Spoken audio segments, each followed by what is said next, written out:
যখন তোমরা জমিনে সফর করো তখন সালাত সংক্ষিপ্ত করা তোমাদের জন্য অপরাধ হবে না, যদি তোমরা ভয় করো যে কাফিররা তোমাদেরকে বিপদগ্রস্ত করতে পারে। নিশ্চয়ই কাফিররা তোমাদের চিরদিনের শত্রু। যখন আপনি তাদের মাঝে অবস্থান করেন এবং তাদেরকে নিয়ে সালাত আদায় করেন, তাদের একদল যেন আপনার সাথে নামাজে দাঁড়ায় এবং অস্ত্র যেন সঙ্গে রাখে।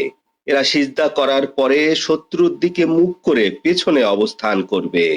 অন্য দল যারা নামাজ পড়েনি তারা আপনার সাথে নামাজে শরিক হবে। তারা আত্মরক্ষার ব্যবস্থা এবং অস্ত্র সঙ্গে রাখবে। কাফিররা চায় তোমরা যদি তোমাদের অস্ত্র এবং সরঞ্জাম হতে অমনোযোগী থাকো তাহলে একবারেই তোমাদের উপর আঘাত হানবে। তোমাদের জন্য অপরাধ হবে না রোগ ব্যাধি অথবা বৃষ্টির কারণে যদি তোমরা কষ্ট পাও এবং অস্ত্র বর্জন করো এবং তোমরা আত্মরক্ষার ব্যবস্থা গ্রহণ করবে।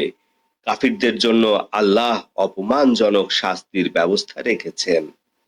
যখন তোমরা নামাজ সমাপ্ত করেছো অতঃপর আল্লাহকে স্মরণ করো দাঁড়িয়ে বসে পাজরের উপর ভর করে। অতঃপর যখন তোমরা নিরাপদে অবস্থান করো তখন তোমরা যথারীতি সালাত আদায় করো। নিশ্চয় মুমিনদের উপরে ওয়াক্তের সহিত নামাজ ফরজ করা হয়েছে। তোমরা তোমাদের শত্রু পক্ষের অনুসন্ধানে দুর্বলতা প্রকাশ করো না।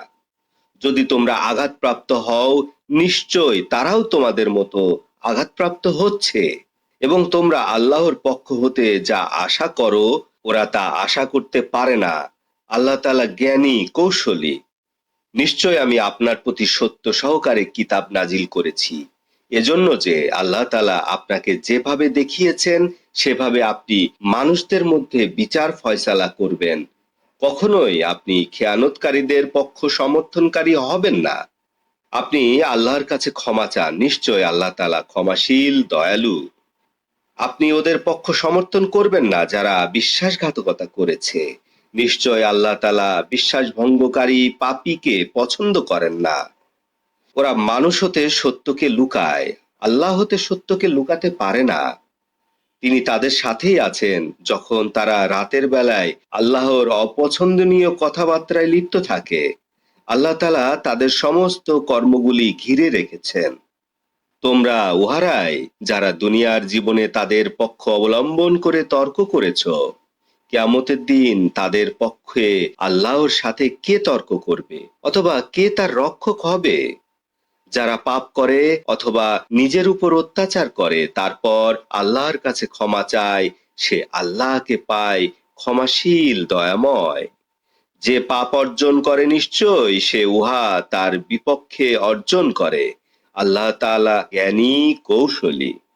কেহ পাপ অথবা অপরাধ অর্জন করে তা যদি একজন নিষ্পাপের দিকে নিক্ষেপ করে তাহলে সে মিথ্যা অপবাদ বহন করলো এবং স্পষ্ট অপরাধ বহন করলো। আল্লাহর অনুগ্রহ রহমত যদি আপনার উপর না থাকতো তাদের একদল আপনাকে বিপদগামী করতে চেয়েছিল। নিশ্চিতভাবে ওরাই বিপদগামী হয়েছে, আপনার বিন্দুমাত্র ক্ষতি করতে পারেনি। আল্লাহ আপনার উপরে কিতাব অবতীর্ণ করছেন এবং কিতাবের ব্যাখ্যা এবং আপনার অজানা জিনিস আপনাকে শিক্ষা দিচ্ছেন। আল্লাহর অনুগ্রহ আপনার উপরে সবচেয়ে বড়।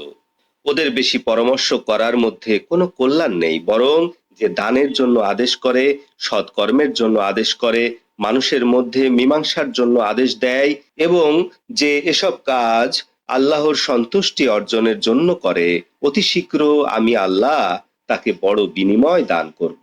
যে রাসূলের বিরোধিতা করে তার কাছে সৎপথ স্পষ্ট হয়ে যাওয়ার পরেও এবং মুমিনদের রাস্তা ছেড়ে অন্য রাস্তার অনুকরণ করে।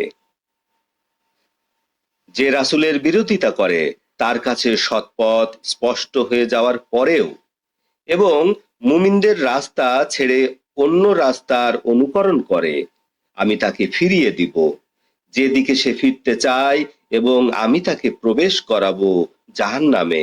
কত নিকৃষ্ট সে অবস্থান।